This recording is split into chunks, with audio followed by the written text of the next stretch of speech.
Hi, everyone. We'll just start in the next 2 minutes. We're just waiting for everyone to join in. Thank you.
Hi, everyone.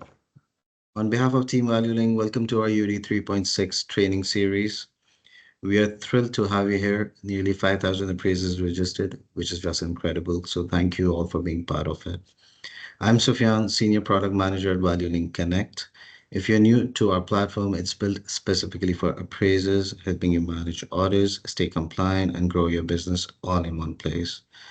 At ValueLink, we see ourselves as true partners in your success. That's why we've teamed up with Joshua Walitt, a certified instructor with over 20 years of appraisal and review experience. He'll be leading this series and guiding you through everything you need to know about UAE 3.6. Before we get started, just a quick few notes. So the chat is disabled to minimize distractions. You can use the Q&A panel to submit your questions during the session. Please upvote questions you like us to be answered. Josh will cover the top voted ones during the final 15 minutes. Now, if you haven't already, please be sure to join our Facebook group. That's where you'll find our session recordings and where you can continue the discussion after each session as well. We have shared the link in the chat for your reference. Lastly, if you will be at the Valuation Expo next month, do visit us at booth 52. I'd love to connect in person. Just scan the QR code on your screen right now to book a quick meeting with us. That's all from my side. Thanks again for participating. And now I'll hand it over to Josh to get us started. Great. Thank you very much. I appreciate the introduction and appreciate everyone being here, whether you're live or on the recording. Great to see so many people who are interested in the topic and taking a look at being very proactive for the changes that we're going to be seeing. So, being able to manage your business is one thing. Being able to manage the report and what you're typing is quite a different thing. And so we're glad to be able to put those two things together today. So just a little bit about myself here. Won't spend too much time. I am an instructor. As well as a general consultant for the appraisal, valuation, compliance, and regulatory spaces. And so we do provide services right to lenders, to appraisers, to appraisal management companies. And the idea behind Walitt Solutions is supporting the ecosystem of all of these spaces, because when one breaks down, none of it works. And so that's why it's so important for us to take a look at UAD 3.6 as appraisers and as other participants as well. They are doing the same, so that no piece breaks down in this new process that we're going to be seeing. I'm here representing myself, not any sort of board, any sort of company or anything like that. And you're not getting any sort of legal advice in the presentation. So we have a series of 4 sessions that we've mapped out. Today, we're looking at the first, which is this overview of the redesign. We'll touch on some reference materials. We will take a look basically at the foundations and the concepts and the ideas that we're going to see that are big changes. And these are big changes in the reports. So we should not think it's minimal. We will then, on the second session, look at the sales, cost, and income approach sections. We will then take a look at structures and ADUs and units and condition and quality and look at some of those moving parts and how they've changed. And then finally, we'll look at the disclosures, certifications, reference materials, and then also 2 other updated reports, the update report and the completion report. But those are much, much shorter, so we'll just talk about those at the very end of the last session. Today, we're going to take a look briefly at timeline, purpose, the concept of more standardized fields to have more standardized ways of communicating information. There's still narrative, there's still the place to have custom explanations, but more of a consistent way. So whether it's Joshua or Elizabeth or Robert or Kelly writing the appraisal, we're going to have some more consistency, we'll say, than we do now on the typewriter forms and all of the text addenda that we have to add and things like this. We'll take a look at the structure, the organization, concept of clusters, so there's less flipping through the report to connect the same types of items, and a new summary page, as well as, again, taking a look at reference materials. We're not here talking about specific software. Every software is coming out with a slightly different experience, and you can either shop around or check and see what your software is doing for that particular in that particular aspect. We're not talking about how do I derive adjustments or other methods or techniques. We are looking at the report format itself, and we're also not looking at policy, right? Well, what does HUD expect me to do for zoning or for this or for that? We're not looking at policy. We're looking at the report itself. All right, so will I see examples of the new reports today? How about the reference materials? You most definitely will. All right, you most definitely will. So let's move on and take a look at the timeline very briefly. September 5th, very soon, there's going to be what they're calling limited production for Fannie Mae and Freddie Mac. So anyone selling to Fannie Mae or Freddie Mac on the secondary market, there's going to be limited production. So it's not just anybody. Some are going to have to sit and sort of see how this goes on.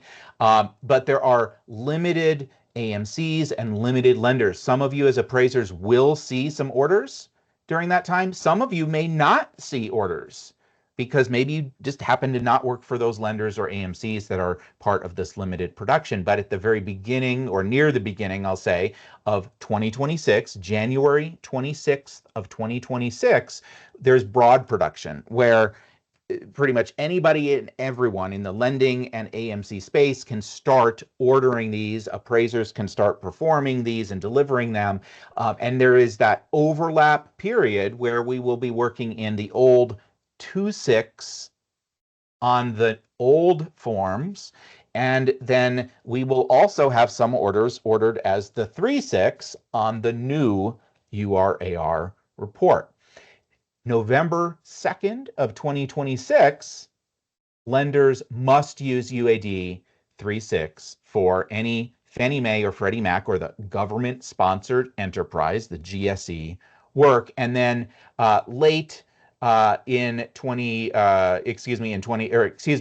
during 2027, the UAD 2.6 will simply be retired and the GSEs will accept them no longer. So there's some key dates. USDA, VA, and HUD were involved in some of the planning and some of the data points, but they will be adopting it at later dates on their own schedule. And so we've already ticked off one of the questions, and it says, and as of what date will this new form be required? And so you can see the new form for lenders who are selling in the secondary market will have to start it November 2nd. So we've already answered that question. So thank you for the questions that you're submitting in the Q&A feature. That's excellent. All right. Since 2008, they've worked on this modernization of the reporting form. Here's a key. Here's a key. It is a single one URAR. It is one report format for single units, for condos, for co-ops, for manufactured, for 2 to 4 family, to accommodate interior and exterior, hybrid scopes, desktop scopes. All right, so this is one URAR that is going to be flexible, dynamic, expanding, collapsing, adding fields, removing fields, depending on the property type, depending on the scope. So it's very data driven. So think of it like a TurboTax or like a tax online tax form. You answer yes here, something expands for you to complete. If you answered no, you just bypass it entirely. And so that's how it's able to accommodate all these different property types, as well as all of these different scenarios of the scope of inspection. All right. So in general, there is a place for everything. We could use that term loosely, but mostly everything. So over the years, you've been having to add this in the text addenda and add this over here and make a special sentence, and then no one can find where did you put this detail, right?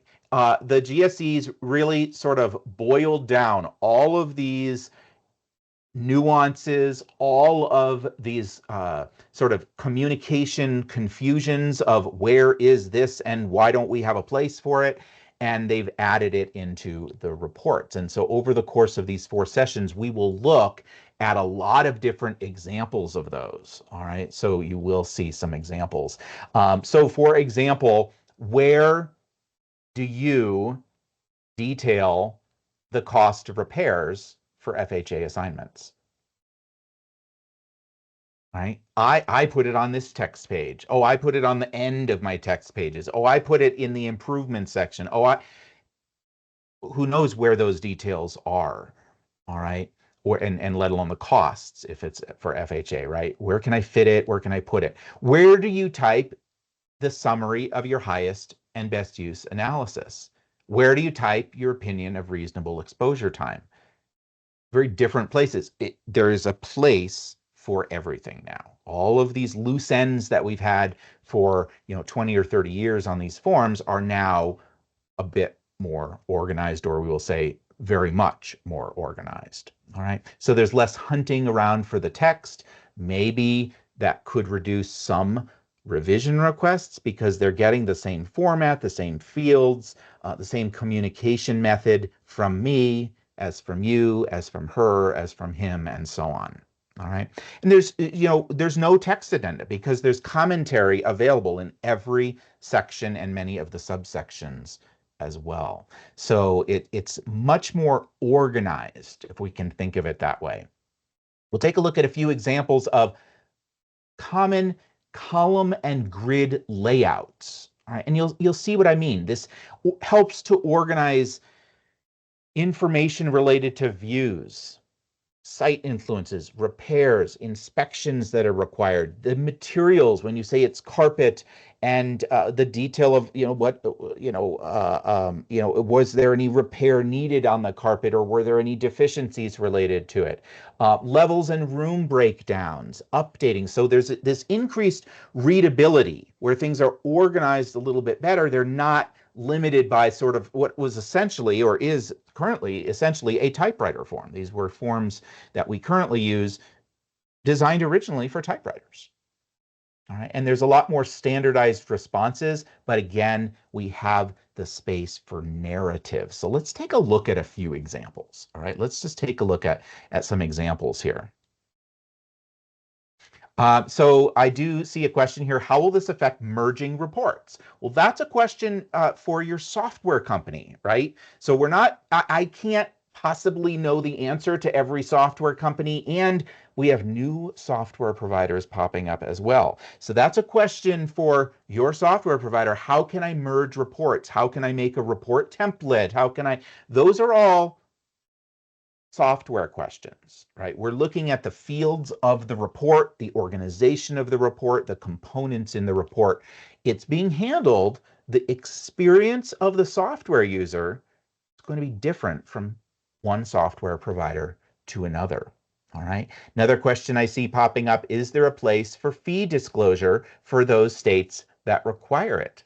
Yes, there is. There is a place to include the fee to the appraiser, and there is a place to put the fee to the AMC for those states that require the AMC fee be disclosed in the report as well. So here's an example, as you can see on the slide, is new column layout, this grid layout, and we see it in multiple places throughout the report. Here we can take a look at a section on the dwelling exterior.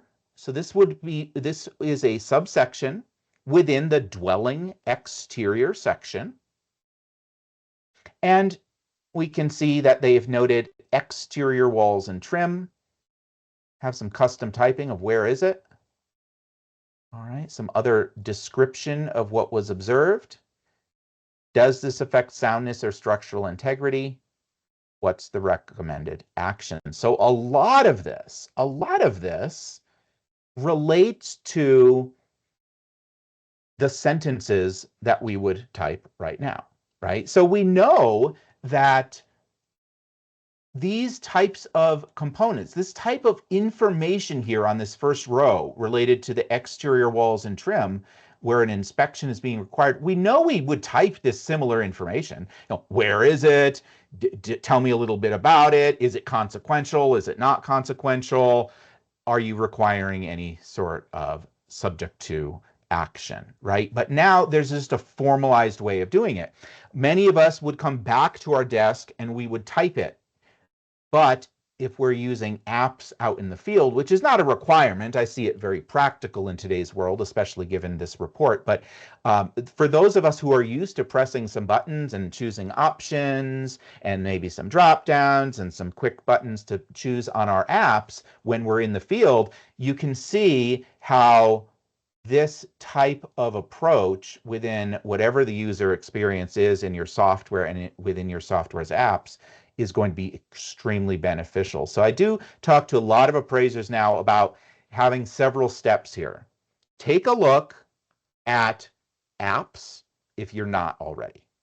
Take a look at field apps, inspection apps designed for appraisers, because I think it will streamline your process to where you come back to your desk, and those of you who use them now already know what I'm about to say. That is, you almost have most of your typing done, if not entirely done, related to the field work and the subject characteristics and the photos dropping into the report where it belongs and things like this. So if you haven't taken advantage of that reality in the technology, do some research on that, because what may happen is you may be finding, oh, I have to collect some bit of more information, more details. All right, now I've got to go and type it. So where am I writing all of this on a piece of paper? And then I actually have to manually type and choose and make all these choices when I get back. And so you're essentially doing it twice, right? Whereas if you're using an app that populates your report on your desktop, you're doing it once. All right. So it's not to say that the field work is shorter or longer. Depends at your adeptness and how quickly you adopt that skill. It's the fact that you're not doing things twice. All right. Here's another example of new column and grid layouts throughout this new report. If anyone does relocation work, this actually sort of reminds me of it, where we're doing this room breakdown here by the different level. Now, for those of you who don't use inspection apps, you might have really big eyes right now, and you might say, what in the, I have to type which room is on which level and things. Folks, this type of data collection is possible now in the apps out there. They don't organize the output in this exact way currently, but when I draw the sketch on my phone or my tablet device, and then I click inside of it and say there's a bedroom in that level, the software now knows that the media room is on the first level below grade. And that's what that level B1 means. So I don't actually have to, I'm not going to have to type all of this information into my report. And again, the user experiences are going to look different for the apps and for your desktop software, but don't think you're going to be manually typing all of these things. A lot of this comes from your field work itself, and it populates it. You're not doing the field work and then typing it. Remember, it's pretty much cutting out, sort of one side of that. Instead of doing it twice, you're doing it once. All right. So, but again, a very sort of a clear-cut column and grid layout is common to a lot of different areas in this report. Here's another one, subject property amenities. And notice here that there's certain items that are not requiring entry in every single column.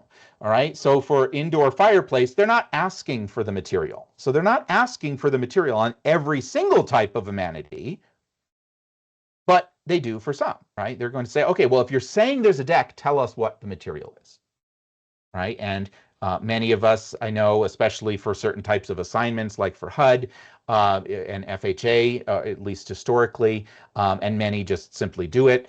They sketch the decks and the porches and so on. And so again, are we manually typing this? No, I would anticipate that the apps will just throw it in there. Now, what the exact user experience is, I don't know, but it's taking it from the sketching right into the report for you. All right. Notice here, it's asking a special question in terms of the detail. How many fireplaces? In this case, one. All right. So the specs that have been provided to the software companies are very specific. You don't need to remember, oh, for this one, the fourth column needs to include the number of fireplace. You're not going to need to remember that. If you're saying there's a fireplace, you're going to have to type the number one, because it will, in some fashion, in that software experience, ask you how many fireplaces. All right. And again, exactly how is up to the software provider. So this is a really good moment for you to find out what's the best one out there, as they all sort of sharpen each other, and there's this sort of competition for creating the new user experiences. All right. So we have a question here. What are some of the examples of the apps to use in the field? The apps will be most likely associated with the software that you write your appraisals with. So if you go with any of the established ones, there's also new ones that, if you Google, hey, appraiser writing software, if you take a look at all the conferences that are being held for appraisers, you can Google you're going to see a lot of different software sponsors and information from them. So it's some new names, some established names. I don't usually like to promote one over the other because that's not what the intention of this webinar is for. Here's another, but it's a good question, and I would say do research. As a business person, do research. Figure out which is solving the problem best for you, right? And take a look at their demos that they're giving and things like this. Here's another example with site influences. All right, so busy roadway, in this case, park. Is it, what's the proximity? It's off-site, some very prescribed choices for impact that we're very familiar with there: adverse, beneficial, neutral, any sort of free-form commentary, details, just as we saw earlier, not every column applies to every characteristic we're looking at. The detail would be for things like the water type. You would say, if you're saying it's water, okay, is it a lake? Is it the ocean? And so on. And there's some choices there. Others are, if you're saying it's a special airport hazard zone, for example, for VA, HUD, and USDA, then you would be able to choose those here. You can see also some of this is sort of much of this is reformatting what we already do, right? We already say what types of views and their impact, but we also, not just reformatting, we also have some other detail. So remember how we talked about this desire to sort of collect what are the best practices of appraisers? What are appraisers commonly communicating in sentences? What are lenders and AMCs commonly asking about? And there's been this multi-year collection of all of these, and they said, you know what? One of those items, and just an example to look at here, is what type of range of view in this particular case, right? Do you have to stand on your tippy toes at the corner of the deck only in fall and winter when there's no leaves and you can see just a bit of the mountain? Or is it actually a full mountain view or partial and so on? So there's some prescribed choices there. And like I mentioned earlier, every section and many subsections as well have some commentary areas. Obviously, we're just looking at some limited space of the report here. All right. We have a question: does this new template better accommodate ANSI measurement standards? So I'll give you an example of exactly how it, yes, does. Here's an example. Does anyone recognize here? We're saying level 1, level 2, first level of below grade, excuse me. This is partially below grade.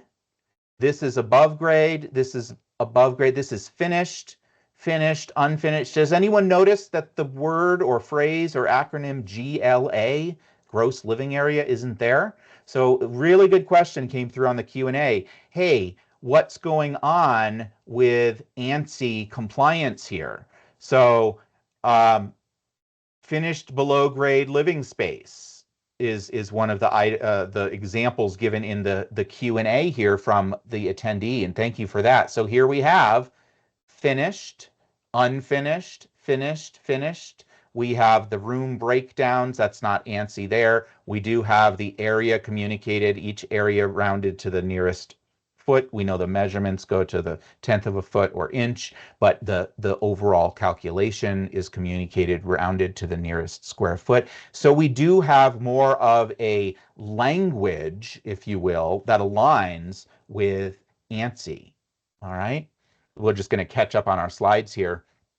We will talk about approaches to value in a subsequent session.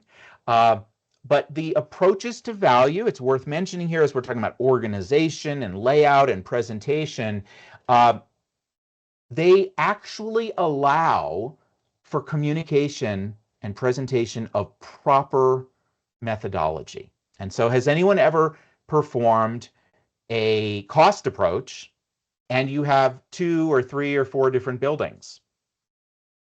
and they depreciate at different rates, and they are different ages, and so on and so forth.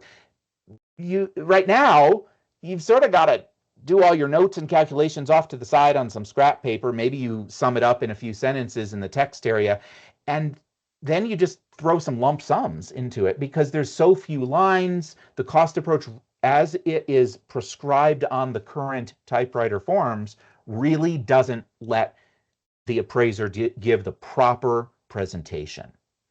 All right.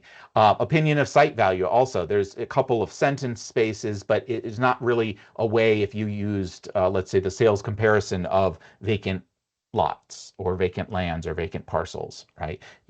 And this actually gives space for different methods, and you can present them properly and understandably. So there's fewer questions.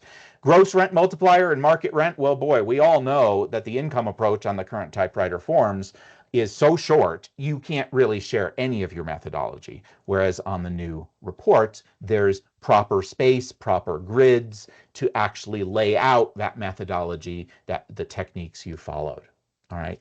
And even in the sales comparison approach, there's rows that can expand. You don't have as much, you don't need the abbreviations. You have full words showing up. And you also can make adjustments for multiple characteristics and rows.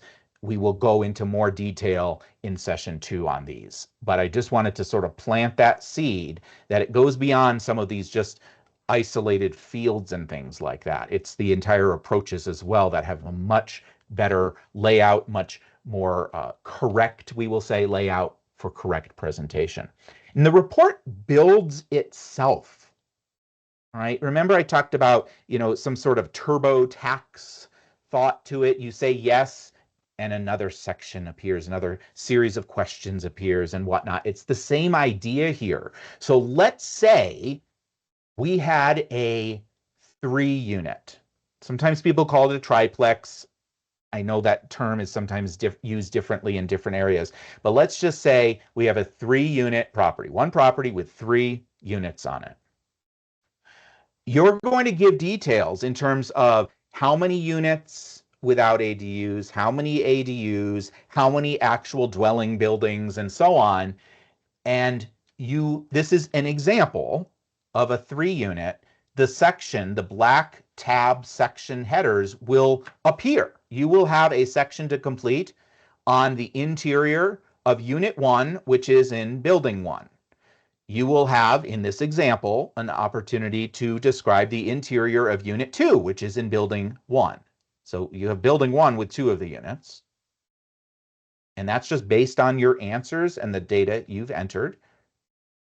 And then for Unit 3, again, in this example, the way it, this hypothetical property out there, Unit 3's interior will be described, and it's in a different building. It's in Building 2. And so you'll actually have headers that will appear. You don't have to type them in. You don't have to copy a component or anything like that. You simply answer the questions about the numbers of this and that, and it builds the proper sections. Another example would be you say there's an ADU. All right, the ADU interior appears. All right, if it's own standalone, you'll have an exterior section for that ADU if it's a standalone building. All right.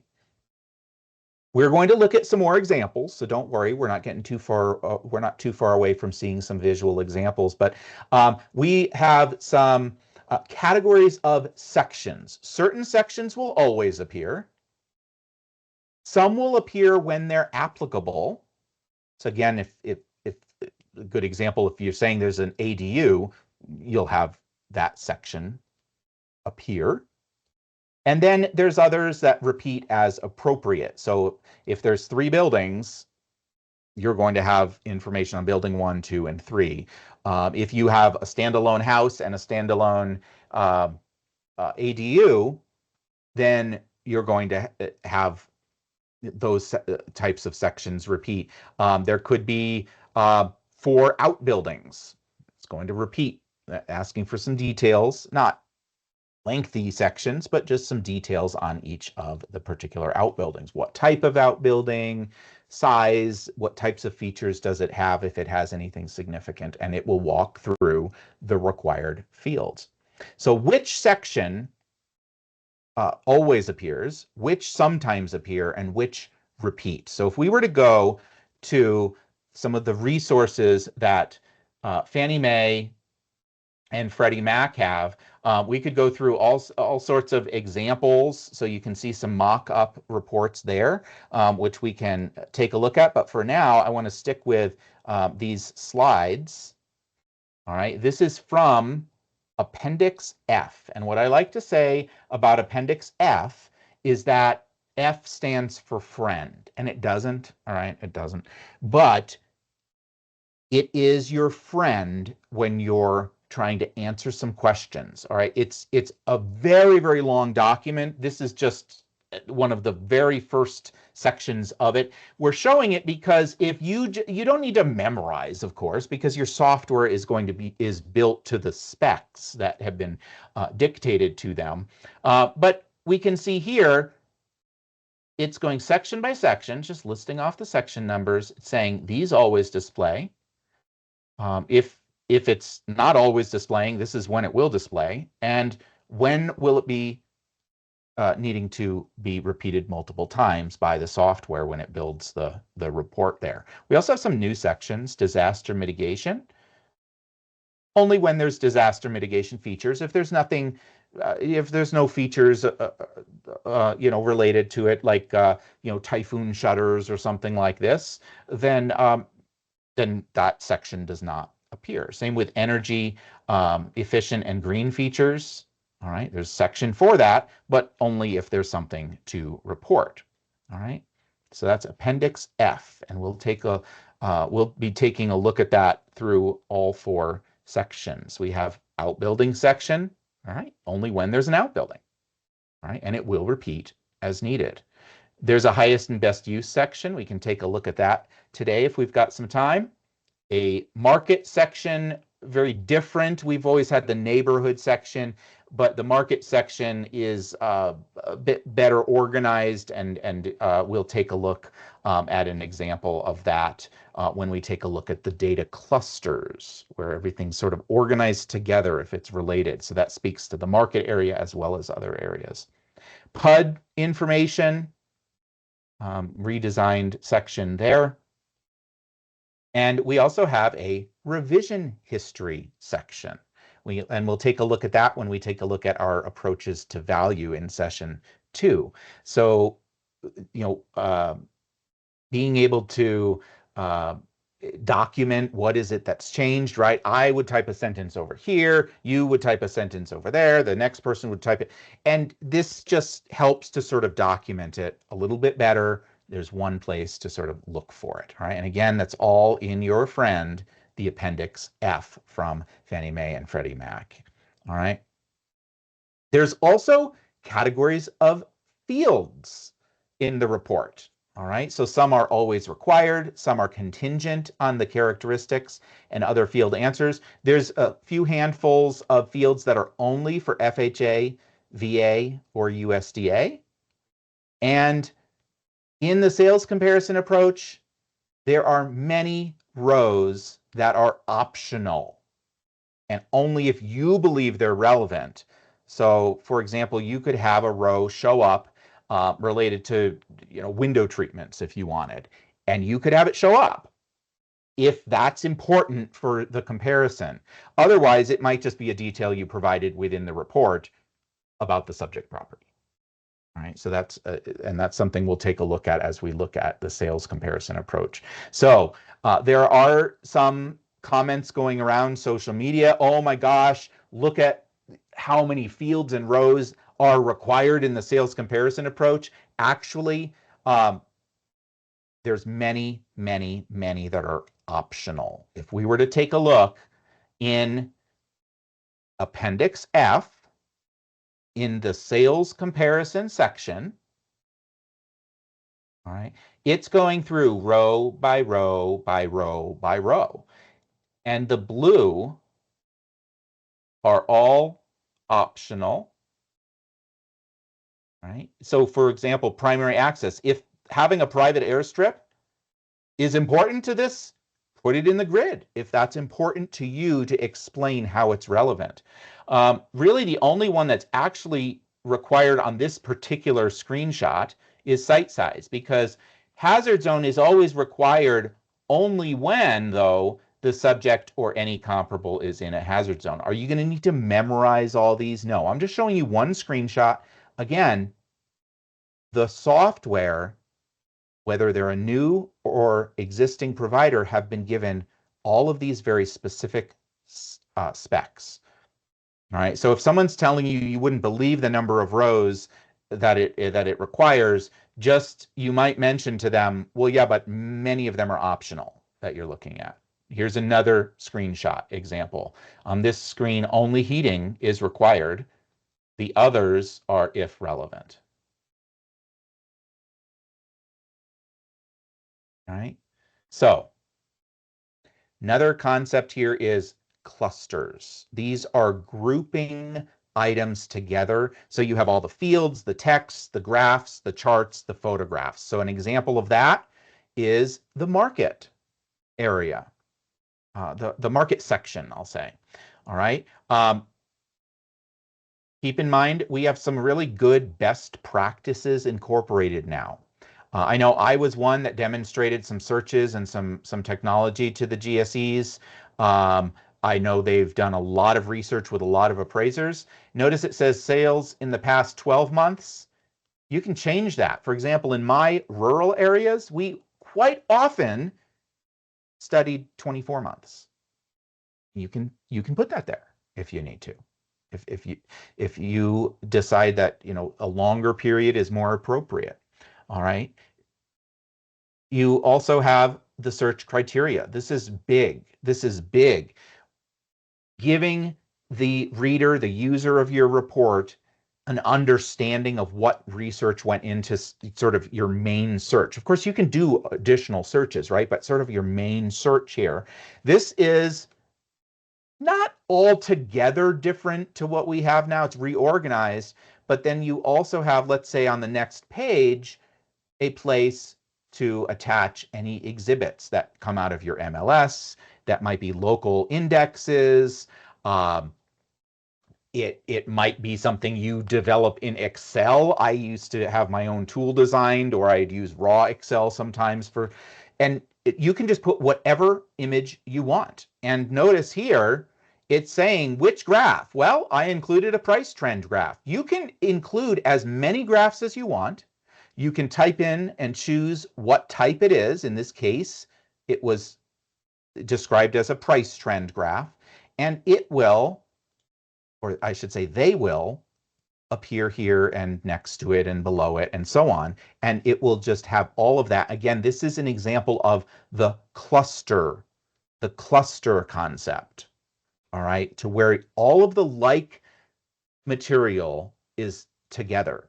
So if you're talking about your site, you're going to have all the photos, graphs, maybe there's a survey, whatever comes up, it's all in line with the site section. And there's no more either figuratively or literally, you know, flipping through a report and holding your fingers in different spots when people are reading the report. So a little bit, actually I would say a lot more clarity. Here's an example of a dwelling exterior section.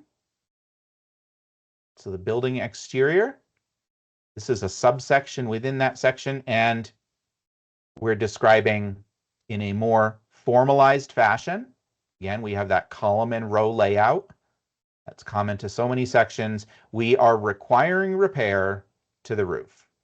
And below it, we have the exhibits, and we could include as many photographs or images or document pages and so on as would relate to it. So that's, again, that cluster concept. And we also have a summary page. So let's take a look at a report example. Let's see. Oh, this is a good example. Let's take a look at this one.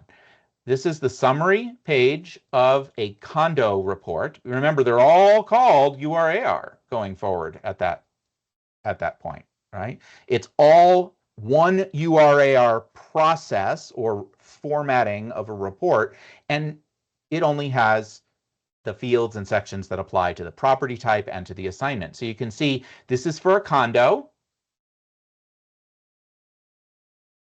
And we can see it was prepared as is. Here's the opinion of market value. So instead of quickly scrolling to page 2 at the bottom and looking for it, they're actually getting a summary, an executive summary, we could say, where it highlights some of the key relevant components of this assignment and of this of the conclusions. And so this was prepared as is. There's no subject to inspection. There's no subject to repairs or completion. You can see this one was hybrid appraisal. Okay, this is just an example. They're not all. It's suited for any of those scopes: the interior, exterior, an exterior, hybrid, desktop, and so on. All right, it gives some just summary features. It has sort of the cover photo, if you will. All right. If there were any repairs from any section, they would reappear here. You're not going to type them 2 or 3 times. It's just going to reappear here because maybe there was a repair needed on the exterior and you described that in the exterior section, and then it appears here on the summary page for the ease of reading. All right. So we'll pop back into a sample report as time allows here, and we'll dive into it quite a bit for the other sessions as well. All right. So some thoughts, some considerations that you can take into account here. What do you think about having photographs and exhibits directly in their relevant sections? Do you think that's good or bad for the user? Do you think that's better for the user? Do you think that's something you could adjust to seeing? And I say to seeing because if you're using an app, again, depending on the user experience, you're taking that photo and you're saying it's damage. Oh, well, is it damage on the exterior? Is it damage in a room? Okay, now we know it's interior. So it's going to be throwing the photos into the correct spots. You see? So I also want to leave people with this idea of we write reports. Oh, and I'm seeing tons of thumbs ups coming through. So I want to take that as a yes. We think this is a good thing. We write reports for clients and other intended users to read. And so we've been using a 20, 30-year-old typewriter form and expecting people to find this other information. It's organized in a really bad order. It doesn't group things together. You know, we have the listing information here, we have the contract information here, we have the prior sales information here. Why would we not analyze those all together, right? It makes sense, right? And we have that now in this new report. So keep in mind, the report is not primarily for appraisers. It's a work product that's primarily for our users, right? All right, and again, think of your field work, think of your organization, think of your workflow. All right. So let me check the Q&A. I know I've answered a few that I've seen pop up. I see some perfects, I see some yeses, I see the wow faces, I see some hearts, I see some thumbs ups, and that's that's good, I think, for this last concept we were talking about. I'm glad to see that. Is there an option to address that addresses cost to cure is one of the questions. So that would be, I imagine, we would talk about that in repair area.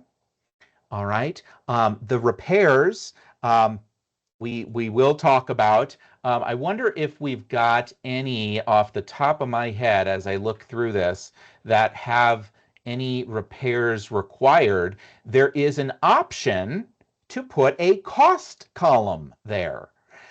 So if you're doing a HUD or a VA assignment, then you will see, here's the example I was looking for, you can add in the column, and there's actually some choices. You don't even need it itemized. You could have just total. So the specs, again, that have been given to the software providers actually do allow some flexibility sometimes in terms of, well, what will be the clearest way for me to communicate this, right? And organize this. Other times we have cost to cure just in a slight adjustment that we're making. So it may or may not appear in this section. So it sort of depends on sort of how you're attacking the problem. So I'm giving you a few of the ways that it will be clearly handled.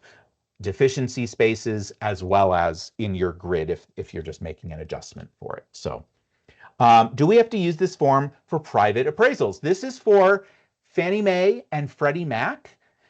So they have given their timeline. These are designed for mortgage related and mortgage and lending related activities. So it could be for foreclosure, it could be for a first mortgage, it could be for refinance and so on.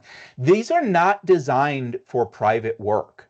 All right, so GSEs, the government-sponsored enterprises, Fannie and Freddie, they do not control appraisal practice, right? So you would use whatever you would like or whatever is appropriate for your private appraisals, non-lending appraisals, we might call them.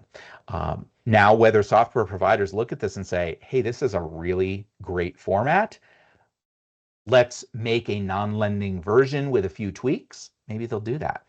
On session 4, we're going to take a look at how when we say it was hybrid, or we say we did exterior only, when we say we had significant assistance, when we say we didn't inspect, when we say it's for this type of property, we're going to see how all the disclosures and certifications that we think of as pre-printed are going to actually change based on our answers to these different questions.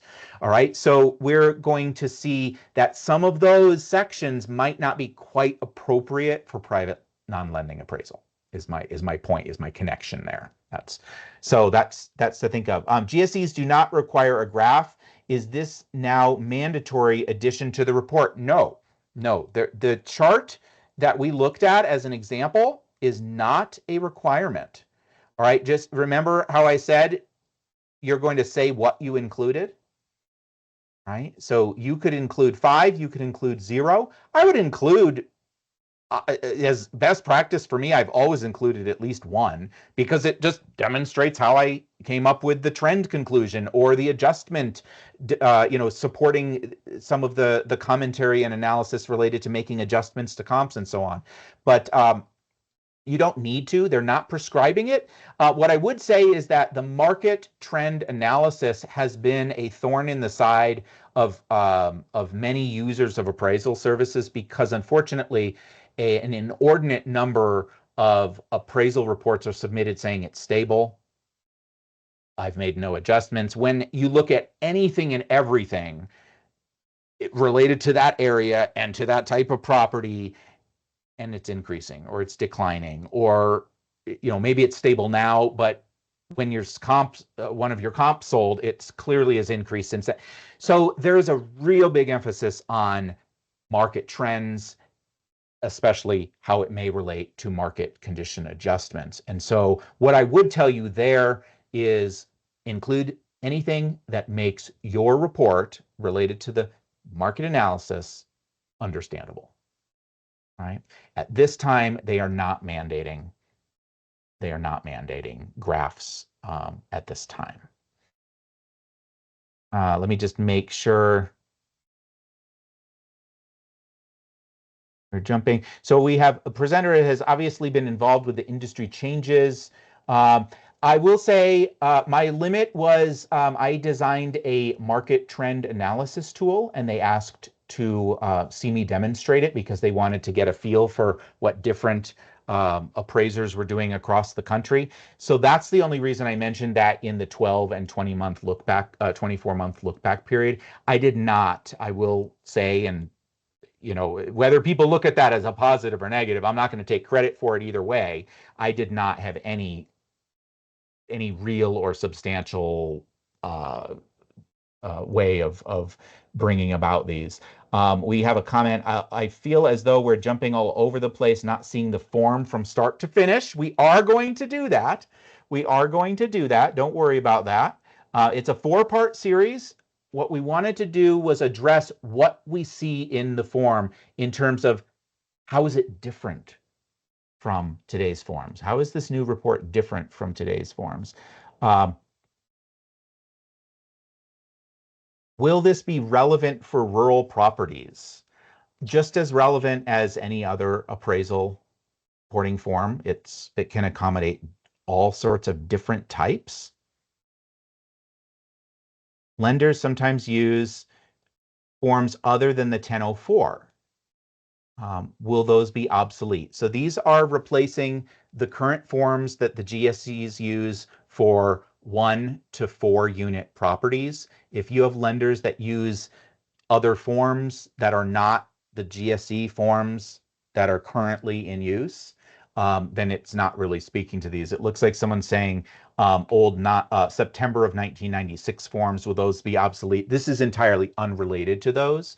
So if you have, let's say, a regional lender, the regional lender will tell you, hey, keep doing what you're doing, or hey, we're going to convert over to this. That's up to them. If, for example, if it's portfolio and they're not selling on the secondary market to Fannie Mae, Freddie Mac, that's really just up to them. We've got a question. Quick question. Is this VA required? As I mentioned at the outset of this is for Fannie Mae and Freddie Mac. VA, HUD, USDA have indicated they will be requiring, but they do not have the same timeline, right? And let's see, we have, do you think the appraisal will be completely done on the app? And is this doing away with the computer? Oh, I think it's going to be a combination, as you suggest at the end of your question. I think the app will be a lot of the inspection of the subject, but I don't anticipate that the desktop is going to go away entirely. What I will say is I can imagine that, I used to do a lot of work in the field. I could imagine completing a report in the field. I don't know if it'll all be on the mobile app. I think, they're maybe using a laptop or something like that. Wanted to look at an example report and just kind of scroll through this to give you guys a kind of a good overview of this. We are going to make all resources available at the conclusion of the 4 sessions. So you'll have everything we've looked at. A lot of this is available on public websites. Let me click that so it's a little bit bigger. I just want you to be able to see a little bit more at once. All right. So we have our summary page over here on the left. All right. Where it's just summing up what we've got. This one is made subject to repairs. When you choose subject to repair, it automatically pops up a statement saying, hey, it's made subject to these repairs that you see below. And that's why the repairs then are restated from wherever you typed them within your report. All right. And it also has, this might have affected the assignment results, which many appraisers skip, even though that is a USPAP statement that is required. So they've actually done quite a bit to beef up the compliance with standards, even though we know reports don't meet standards. Appraisers, when they write the report, meet standards, right? It's not the report or the form, it's the appraiser. But let's take a look here. I'm going to actually scroll through. So we have a site section. We have this new energy efficient section. Remember, that's one that appears if there's something to report. So if you indicate something, then it pops that section in the report. And you can see it has that cluster aspect, right? It exhibits right there. We've got the sketch. We have the dwelling exterior on the right-hand page. And again, we're going to go over a lot of this as we go through the sessions. We can't handle everything on every single session. We did start a few minutes late today, so we're going to go over. Remember, it's being recorded if you have another obligation, but we'd love to have you stick with us. All right, all the photos in line with the particular section. Here's the dwelling exterior, the lower left. And it reminds us, so it's a very well laid out, well created report. It's telling us it's continued on the next page. So it's a very modern look, very easily readable. All right, we go on to the interior sections. We saw this example already laid out, or something like it. Whether it came from this report or not, I don't know. All right, we have, And I'm getting to a specific spot. If you think, oh gosh, he's scrolling so fast. We've got our different photos. We have our external obsolescence. This always appears.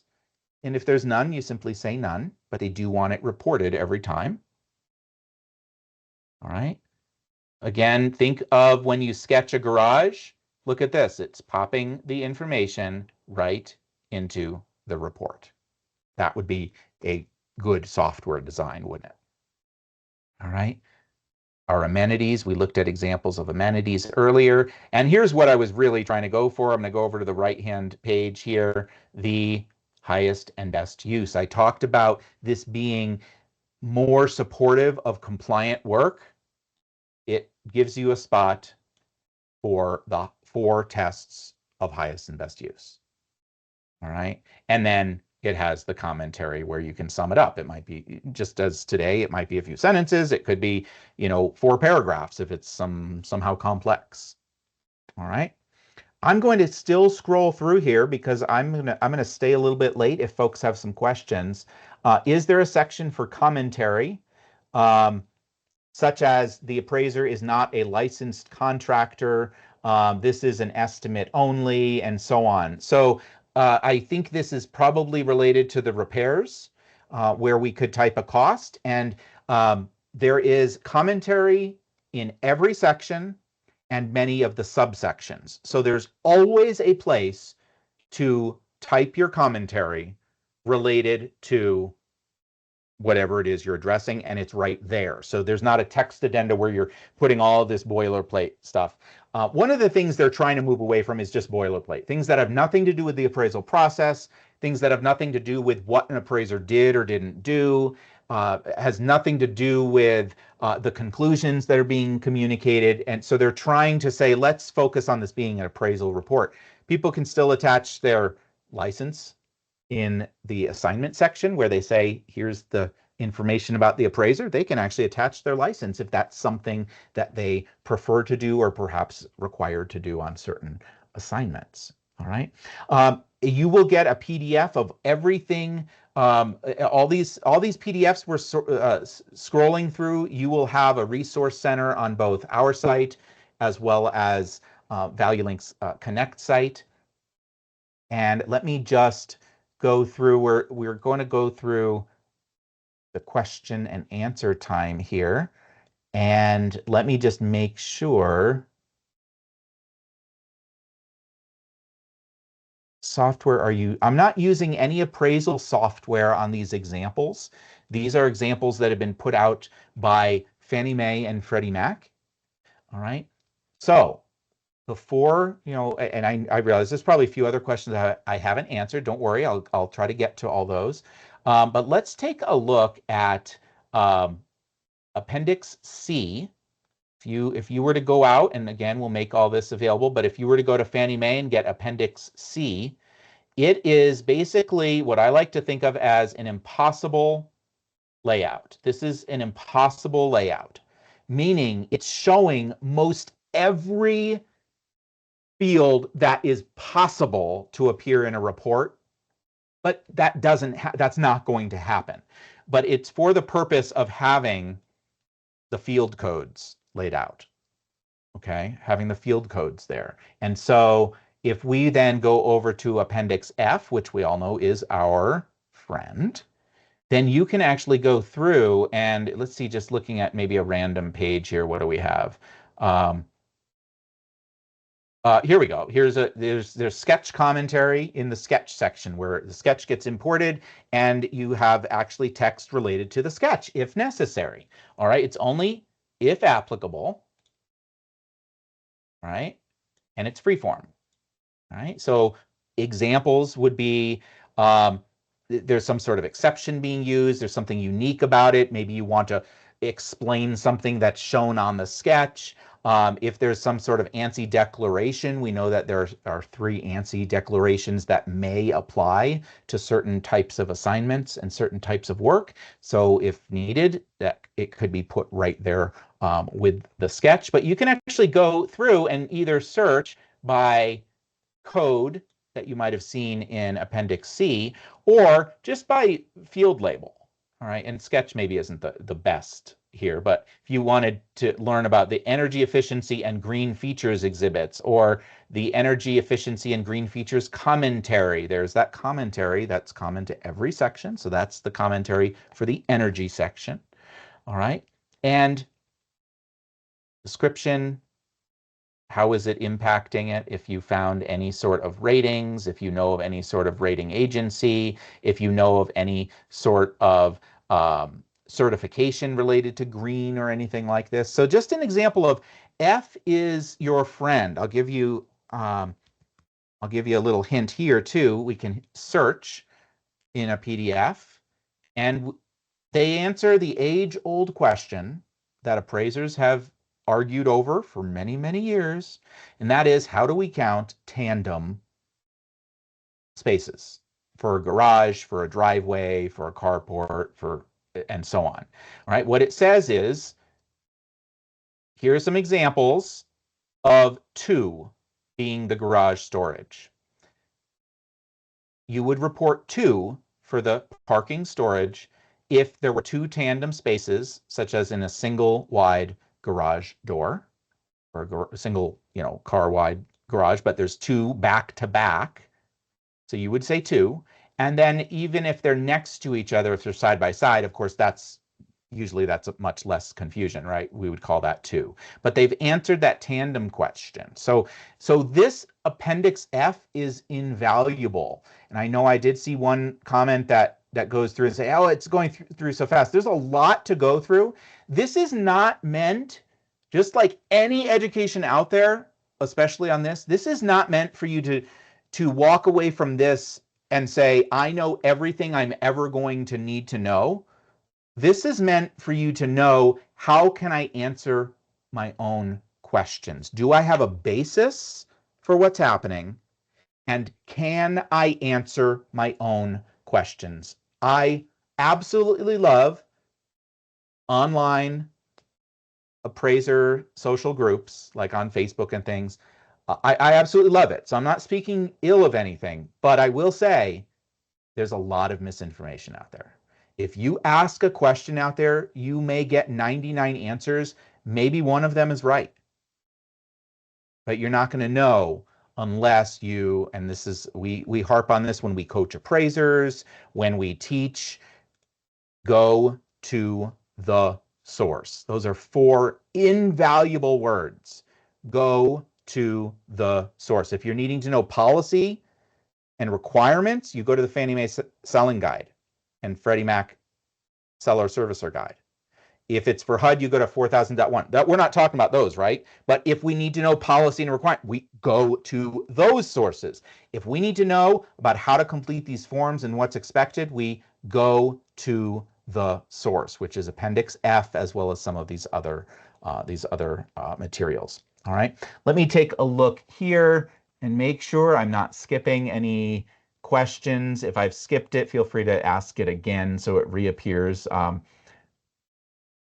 How will a lender order an assignment? So we have no form numbers, do we? Because we have URAR going forward. URAR. That's all we have for 1 to 4 for the secondary market. So we're not going to have a 2055 come across and know that it's a single family exterior from street. We're going to have, it's a single family. It is an assignment where the appraiser must visit the property. And they can even have other specifications, like we do not, or we do allow assistance, significant assistance. I don't think we see too many saying you can't have assistance, but because there's a data point for it. So they're going to be able to QC it and say, wait a second, you're citing significant assistance and we said we don't allow it. That's, we want to discourage that, of course, but it's possible. Or how about a supervisor and a trainee appraiser? We don't allow 2 appraisers, only the 1 appraiser can sign the report. Okay, now, I mean, there's a lot of nuances of how these can be ordered, and I really like that question coming across here. So they're going to have to specify the assignment elements as well as other assignment conditions on what is it that we're ordering here? What are our expectations? Do the comment sections allow cut and paste? That's a software question, but I would imagine any software provider is going to let that happen. I can't imagine them not allowing an appraiser to paste something in, but that would be a question for your software provider. We have a side-by-side two-car garage.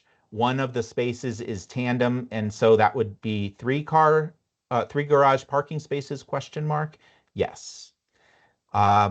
And again, if some of you are like, wait, that was a very specific question, it's because we went over that tandem. That's one detail out of hundreds of bits of information there, right? So there's a lot. Use your keyword searches in Appendix F. It's been tested.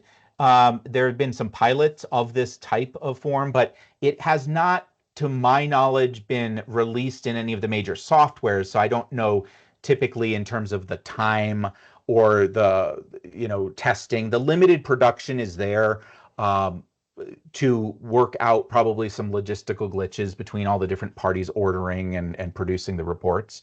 What about rent schedules and attachments like that? Oh yeah, we'll get to that in session 2 when we talk about the income approach. We will look at that. You can attach actual rents. You can attach information that you have about the subject. You'll also have a much better GRM layout and a much better rent property layout. Let's take a look. Yeah, I mean, fees are, how efficient are you? And I don't know how it's going to impact fees. I won't, I hate to comment on that and set some, hey, Josh told me this about my fee. It's a business decision. What about the standard certification pages? Are they the same ones? So I did touch on that.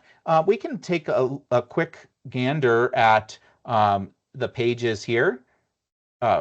But I'm not in the, let's just look at an example here. We'll look at an example here. And towards the end of this mock-up example this is from the GSEs.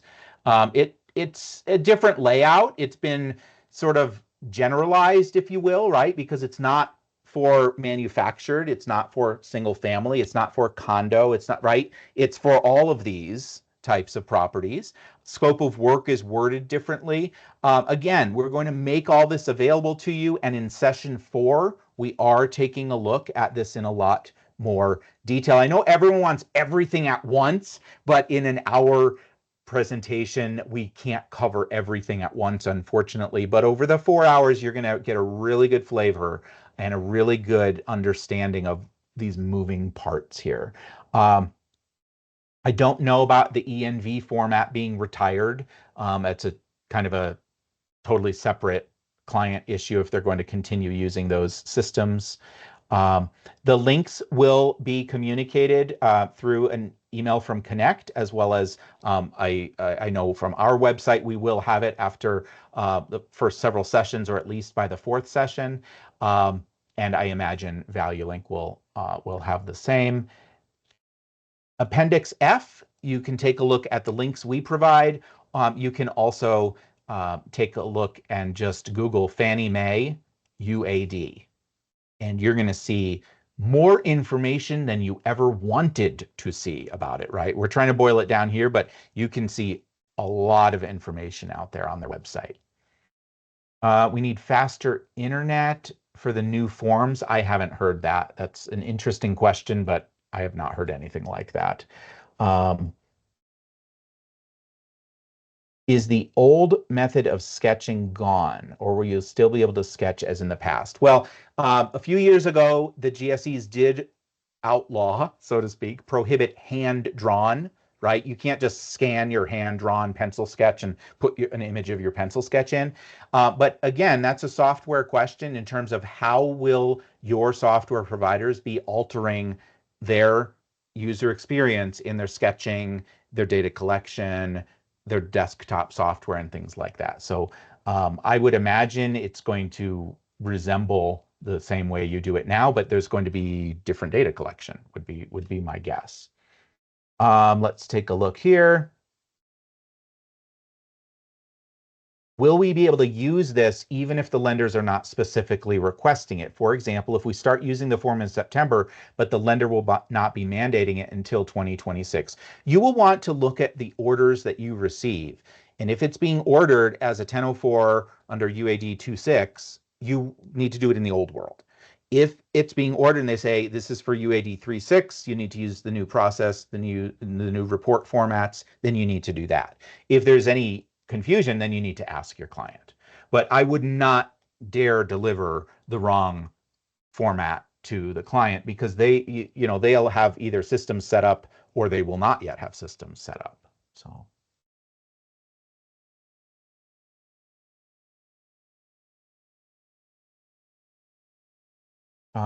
Let's see. Does the form flow so that when you are at the property, you can do the exterior and then go to the interior, or are you having to go back and forth? Again, that's a user experience question for software. I know some software, their app is very different to their desktop software, so you can have all sorts of fluidity over here in the field, but then when you get to the desktop software, it looks like the reports. I know others, the other software may be designing it to where it doesn't look like the report at all that we've been looking at. It's just kind of maybe in a different order and things on your desktop, but then when it produces the PDF, it puts it in the right spot. So that's a software question. All right. This is just, think of this as sort of the data set behind the software, right? This is what has to be collected. This is what has to be reported. And how your software allows you to communicate it in that way is going to be looking different from one software to another. They may resemble each other to a good degree, but there's going to be some different nuances there. Do I think the timelines are set in stone, or do you think it's likely that it will be pushed back? I have a strong belief, and I do not have any inside knowledge that's like, confirmed other than people saying like, oh, I think I heard this. I think, I doubt highly that they will push this off. Highly doubt that. QR code for the Facebook page that Sufyan mentioned. We can probably get that on the slide next time as well, or Connect can communicate it out. I would bet in an email, folks. I'm going to. I believe that the folks at Connect. First of all, again, thank you so much for the invitation. I'll see everybody here 3 times more. I believe that Connect folks in the background can probably be saving these questions and answers so we can address any that we haven't. Again, folks, we're here an hour at a time. I know that for anything new, we want to absorb everything at once. We can't absorb everything at once. That's why we're having these bite-sized pieces for everyone. And we're going to get into more depth and more depth and more depth as we go through the second, third, and fourth session. So I want to turn it back over to Sufyan, who can close us out, give us any other details I might have forgotten. I see lots of clapping hands and lots of thumbs up and lots of hearts and lots of smiles, and right back at you. I really appreciate you coming today and all these insightful questions, because that's what makes it more interesting, and we can absorb a lot more as we ask those questions. So thank you so much. Sufyan, do we have anything from you? That's all, Josh. Thank you so much for participating today and sharing your knowledge across. So for the last bit where you mentioned Q&As, so we would be having a Facebook group available to post any questions, and we would be engaging with our appraisers over there. The link has been shared on the group. We'll be sure to email you out after the session as well. Okay, great. Well, thank you all. I'll see you next time. Thank you so much.